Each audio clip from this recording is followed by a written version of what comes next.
ಬಾಳು ಬೆಳಗಿಸುವ ದೇವನೇ ಭಕ್ತರನ್ನು ಧರಿಸ ಪರಮಾತ್ಮನೇ ಮತ್ತು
ಚಿಕ್ಕಣ್ಣ ಯುದ್ಧಕ್ಕೆಂದು ಹೋಗ್ತಾ ಇದ್ದಾನೆ. ಅವನೀಗ ಜಯಶಾಲಿಯಾಗಿ ಬರಲಿ ಅಂತ ಆಶೀರ್ವಾದ ಮಾಡ್ತಾನೆ. ಆಶೀರ್ವಾದ ಮಾಡು.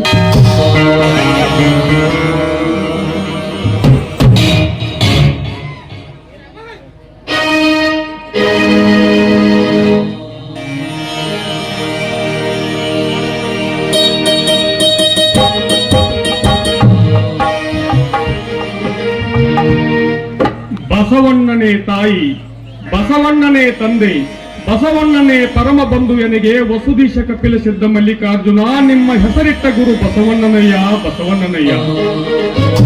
ಇವನಾರವ ಇವನಾರವ ಇವನಾರವ ಎಂದೆನಿಸಿದರಯ್ಯ, ಇವನಮ್ಮವ ಇವನಮ್ಮವ ಇವನಮ್ಮವ ಎಂದೆನಿಸಯ್ಯ.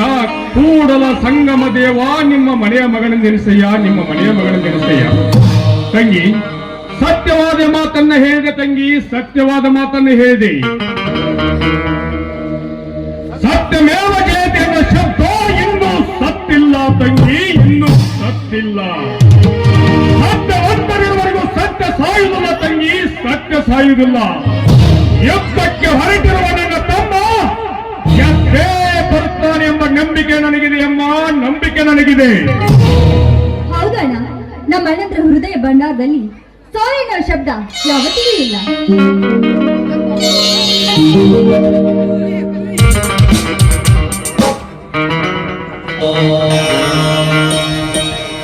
ತಂಗಿ ಸಹಿತ ಪೂಜೆ ಆಯ್ತೇನಮ್ಮ? ಆ ಬಯಲಾರ್ಲಿಂಗೇಶ್ವರಲ್ಲಿ ಏನಂತ ಬೇಡಿಕೊಂಡೆಮ್ಮ? ನನ್ನ ಅಣ್ಣ ಜಯಶಾಲಿಯಾಗಿ ಬರ್ಲಿ ಅಂತ ಆ ದೇವರಲ್ಲಿ ಬೇಡಿಕೊಂಡೆ. ಅಣ್ಣ ಬನ್ನಿ, ನಿಮ್ಮಿಬ್ಬರಿಗೆ ಪ್ರಸಾದ ಕೊಡ್ತೀನಿ.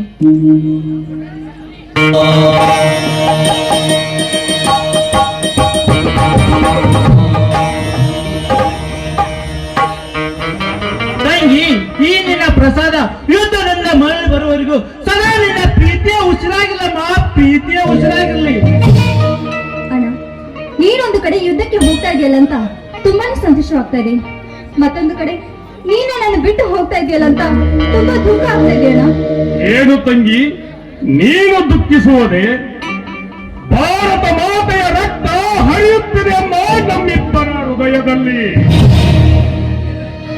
ಯುದ್ಧಕ್ಕೆ ಹೊಂಟಿದ ನನ್ನ ತಮ್ಮ ಕಾರ್ಗಿಲ್ ಯುದ್ಧದಲ್ಲಿ ಪಾಕಿಸ್ತಾನಿ ಎಂಬ ವಂಚಕರನ್ನು ಒದ್ದು ಕಳಿಸಲು ಹೊಂಟಿದ್ದ ನಮ್ಮ ಶಿಸ್ತಿನ ಸಿಪಾಯಿ ತಾಯಿಯಾಗಿ ಅವನ ಬಗ್ಗೆ ನನಗೆ ಅಪಾರವಾದ ನಂಬಿಕೆ ಇದೆ ಅಮ್ಮ, ಅಪಾರವಾದ ನಂಬಿಕೆ ಇದೆ. ಹಾಗಲ್ಲ ಅವನಲ್ಲಿ ಸರಿಯಾಗಿ ಊಟ ಮಾಡ್ತಾನೆ ಇಲ್ಲ ಅಂತ ನಾನು ಈ ರೀತಿ ಹೇಳಿದೆ. ಅವರಿಗೆಲ್ಲ ಭಾರತ ಸರ್ಕಾರ ವ್ಯವಸ್ಥೆ ಮಾಡಿರುತ್ತದೆ ಅಮ್ಮ, ಮಾಡಿರುತ್ತದೆ. ಆದರೆ ಮಾಡುವುದೊಂದೇ ಕೆಟ್ಟ ಕಾರಬಾರ. ಲಂಚ ಎಂಬ ಕೊಂಚ ಕಾಂಚನವನ್ನು ಮಂಚದ ಮೇಲೆ ಏರಿಸಿ ಕಾಮಿನಿಯರಿಗೆ ತೋರಿ ಕಾಮದಾಹ ತೀರಿಸಿಕೊಟ್ಟಿದ್ದಾರಮ್ಮ ಪುಂಡ ರಾಜಕಾರಣಿಗಳು. ಅಂತವರನ್ನು ಒಟ್ಟು ಬುದ್ಧಿ ಕಲಿಸುವುದೇ ಈ ವೀರಾದಿ ವೀರರು. ರಾಜಾದಿ ರಾಜ ನನ್ನಣ್ಣ ರವಿರಾಜ. ತಂಗಿ ಸವಿತಾ, ಈ ನಿನ್ನ ಮಾತು ಕಟ್ಟಿತಮ್ಮ ನನ್ನ ಹೃದಯದ ಮನ. ಅಣ್ಣ, ನಮ್ಮ ತಂಗಿ ತುಂಬಾ ಜಾಣೆ, ಬಂಗಾರದಂತ ತಂಗಿ ನಮ್ಮ ತಂಗಿ. ನೀನು ಹೇಳುವ ಮಾತು ಸತ್ಯ ಇದೆ ರಣಜಿತ್. ಆನಂದದ ಆಗಸವನ್ನು ಹೊತ್ತಿರುವ ಈ ನನ್ನ ಮುದ್ದಾದ ತಂಗಿಗೆ ಪ್ರೀತಿಯನ್ನು ತುಂಬಿಕೊಂಡಿರುವ ಈ ತಂಗಿಯನ್ನು ಎಷ್ಟು ವರ್ಷದರೂ ಕಡಿಮೆ ತಮ್ಮ, ಎಷ್ಟು ವರ್ಷದರೂ ಕಡಿಮೆ. ಭದ್ರತೆ ಪವಿತ್ರನೆ ಹೊತ್ತಿರುವ ಈ ನನ್ನ ತಂಗಿಯ ಕತ್ತಲಲ್ಲೊಂದು ಕರಿಮನೆ ಸರ ಇದ್ದಿದ್ರೆ ಎಷ್ಟೊಂದು ಶೋಭೆ. ಈ ನನ್ನ ಮುದ್ದಾದ ತಂಗಿಗೆ ಮುತ್ತಿನಂತ ಗಂಡನನ್ನೇ ಹುಡ್ಕೊಂಡು ಬಿಡುತ್ತಮ್ಮ, ಮುತ್ತಿನಂತ ಗಂಡನ್ನೇ ಹುಡ್ಕೊಂಡ. ಹೋಗೋಣ, ನನ್ಗೆ ನಾಚಿಕೆ ಆಗುತ್ತೆ. ಗಂಡ ನಾಚಿಕೆ ಗಂಡ ಅಂದ್ಕೂಡ್ಲೆ ಮುಖದ ಕರೆನೇ ಬೇರೆ ಆಯ್ತು. ತಂಗಿ, ಈ ನಿನ್ನ ಮುದ್ದಾದ ಮುಖಕ್ಕೆ ಮುತ್ತಿನಂತ ವರವನ್ನೇ ಹುಡುಕುವೆ. ಹೊತ್ತಿನಲ್ಲಿ ನನ್ನ ತಂಗಿ ಸಂತೋಷದಿಂದ ನಗುನಗುತ್ತಾ ಇರಬೇಕು. ನಿನ್ನ ಸಂತೋಷವೇ ನನಗೆ ಸ್ವರ್ಗ ಸುಖ, ಜನನಿಯ ಜನ್ಮಭೂಮಿ, ಸ್ವರ್ಗಾದ ಪೀಗರಿ ಚೆಮ್ಮಂತೆ. ಈ ನನ್ನ ಒಡ ಹುಟ್ಟಿದ ತಂಗಿಯಲ್ಲಿ ಪ್ರೀತಿ ಕಾಣುವುದೇ ಸ್ವರ್ಗ, ಅದೇ ನನ್ನ ಮಾರ್ಗ. ತಂಗಿ, ರಣಜಿತನನ್ನು ಬೆಳಗಾವಿ ಬಸ್ ಸ್ಟ್ಯಾಂಡ್ ವರೆಗೆ ಕಳಿಸಿಬಿಟ್ಟು ನಾನು ಹಾಗೆ ಹೊಲಕ್ಕೋಗಿ ಬರುತ್ತೇನಮ್ಮ, ಹಾಗೆ ಹೊಲಕ್ಕೋಗಿ ಬರುತ್ತೇನೆ. ಅಣ್ಣ, ನಾನು ನಿನ್ ಜೊತೆ ಬರ್ತೀನಿ ಅಣ್ಣ. ಏನು ಹುಚ್ಚಿ, ನೀನು ಹೊಲಕ್ಕೆ ಬರುವುದೇ? ಬೇಡಮ್ಮ ಬೇಡ. ಒಂದು ವೇಳೆ ಈ ನಿನ್ನ ಮುದ್ದಾದ ಪಾದ ಆ ಹೊಲದ ಮೇಲೆ ಕಾಲಿಟ್ಟಾಗ ನಿನ್ನ ಕಾಲಿಗೆ ಮುಳ್ಳು ಚುಚ್ಚಿದರೆ ಅದು ನನ್ನ ಹೃದಯಕ್ಕೆ ಚುಂಚಿದಂತಾಗುತ್ತದೆ ಎಂಬ ಅಣ್ಣ, ನಿನ್ನಂತ ಅಣ್ಣನನ್ನು ಪಡಿಬೇಕಾದ್ರೆ ನಿಜವಾಗ್ಲು ನಾನು ಕೂಡ ಪುಣ್ಯ ಮಾಡಿದೆ. ಅಣ್ಣ, ನೀನು ದೇವ ಮಾನವನ, ದೇವ ಮಾನವ. ದೇವ ಮಾನವ? ನಾನಲ್ಲ ತಂಗಿ, ನಾನಲ್ಲ. ಜಾತಿ ಭೂತವನ್ನು ಹೊಡೆದೋಡಿಸಿ ಮೇಲು ಕೀಳು ಉಚ್ಚ ನೀಚನೆಂಬ ತತ್ವವನ್ನ ಅಂದಿನ 12ನೇ ಶತಮಾನದಲ್ಲಿ ಸಾರಿದರಲ್ಲ ನಮ್ಮ ಅಪ್ಪ ಬಸವಣ್ಣನವರು. ಅವರಮ್ಮ ನಿಜವಾದ ದೇವಮಾನವರಮ್ಮ, ನಿಜವಾದ ದೇವಮಾನವರು. ಅದೇ ರೀತಿಯಾಗಿ ಗದ್ದಿಕರುಕೊಪ್ಪ ಗ್ರಾಮದಲ್ಲಿ ಮೈಲಾರು ಲಿಂಗೇಶ್ವರನಾಗಿ ಬಂದು ಭಕ್ತರ ಉದ್ಧಾರಕ್ಕಾಗಿ ಇಲ್ಲಿ ಬಂದು ನೆಲೆಸಿದಾನಲ್ಲಮ್ಮ, ಅವರಮ್ಮ ನಿಜವಾದ ದೇವಮಾನವನಮ್ಮ, ನಿಜವಾದ ದೇವಮಾನವ. ಅಣ್ಣ, ಸತ್ಯವಾದ ಮಾತನ್ನೇ ಹೇಳಿ. ತಂಗಿ, ಇನ್ನೇನ ಇದೇ ಸಮಯದಲ್ಲಿ ಹಾಡು ಕುಣಿಯೋಣ. ಹೋಗಿ ಬಿಡೋಣ. ಇದೇ ಸಮಯದಲ್ಲಿ ನಿನಗೆ ಸಿಹಿಯಾದ ಅಡಿಗೆ ಮಾಡಿದ್ದೀನಿ, ಅದನ್ನ ಊಟ ಮಾಡ್ತಿದ್ದಾನೆ. ಆಯ್ತು ನಡಿ ತಂಗಿ. ನೋಡ್ ತಂಗಿ, ತಮ್ಮನಿಗೆ ಬೇಗ ಬೇಗ ಊಟ ಮಾಡಿಸಿ ಲಘು ಕಳಿಸ್ಕೊಡಮ್ಮ. ಅವನನ್ನ ಬೆಳಗಾವಿ ಬಸ್ ಸ್ಟ್ಯಾಂಡ್ ಬಿಟ್ಟು ಹಾಗೆ ನಾನು ಬರ್ತೇನಮ್ಮ.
ಬಾರನ ನಿಂಗೆ ಸಿಹಿಯಾದ ಪಾಯಸ ಮಾಡ್ದೇರಿ ಆಯ್ತು ಊಟ ಮೇಡಮ್. ಮಾಡುವಂತೆ. ಆಯ್ತು ನಡಿ ಅಮ್ಮ. ಆಯ್ತಮ್ಮ ಬೇಗ ಕಳ್ಸಮ್ಮ.